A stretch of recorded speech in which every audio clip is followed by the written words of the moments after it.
Kami akan membawakan materi tentang penyusunan anggaran parsial untuk perusahaan manufaktur.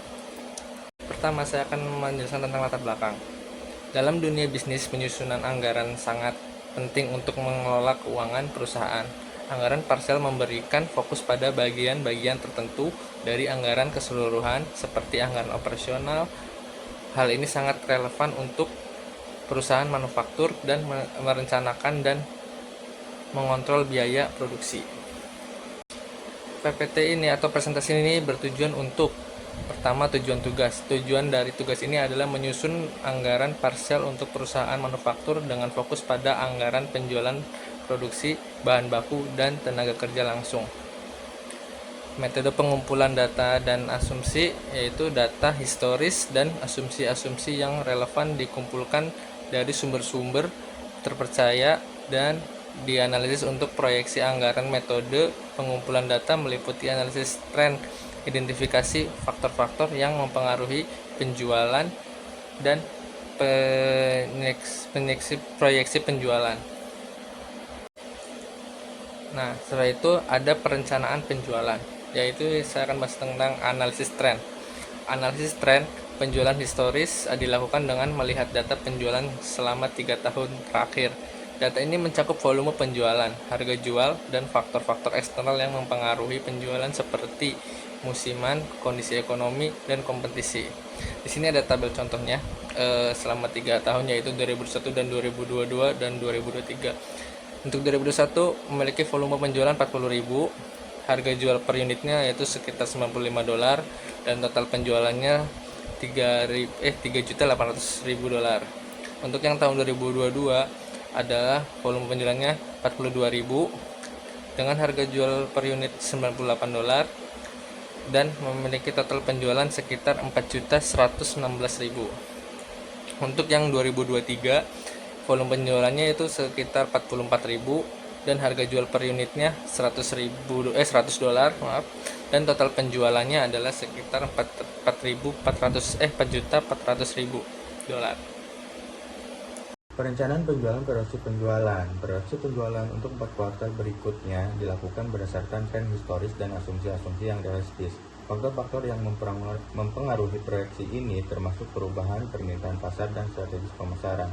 Ada 4 kolom di sini, yaitu kuartal, volume penjualan, harga penjualan, dan utang penjualan. Untuk kuartal 1 2024 untuk volume penjualan ada 10.000, untuk harganya 100 dan total penjualannya 1 juta. Untuk kuartal 2 ada penjualan 12.000, harga jual per unitnya 100, untuk total penjualan 1.200.000. Untuk kuartal 3 ada penjualan 11.000, harga jual per unit 105, dan total penjualannya yaitu 1.155.000.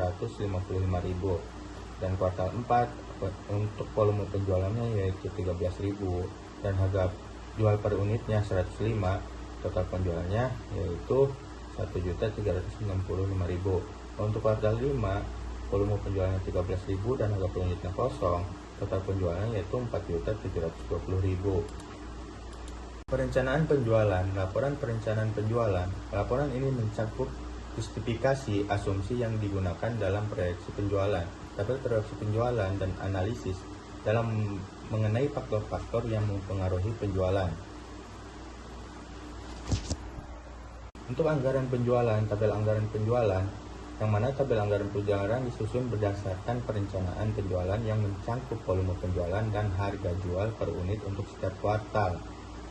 Untuk kuartal 1, 2, 3, 4. Untuk kuartal 1 itu penjualan 10.000, kuartal 2 12.000, kuartal 3 11.000, dan kuartal 4 13.000. Untuk totalnya 46.000.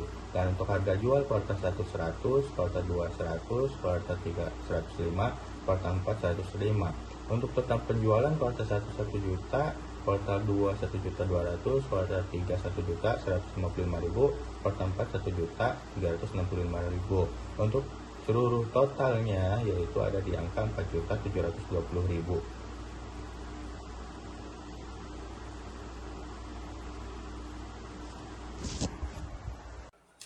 Laporan anggaran penjualan. Laporan ini menjelaskan angka-angka dalam tabel anggaran penjualan dan memberikan analisis mengenai bagaimana proyeksi penjualan dapat mempengaruhi kinerja keuangan perusahaan. Tabel anggaran produksi. Tabel anggaran produksi disusun berdasarkan kebutuhan produksi, persediaan awal, dan persediaan akhir yang diinginkan untuk setiap kuartal. Selanjutnya ada tabel anggaran bahan baku. Tabel anggaran bahan baku mencakup kebutuhan bahan baku utama, harga per unit, dan total biaya untuk setiap kuartal.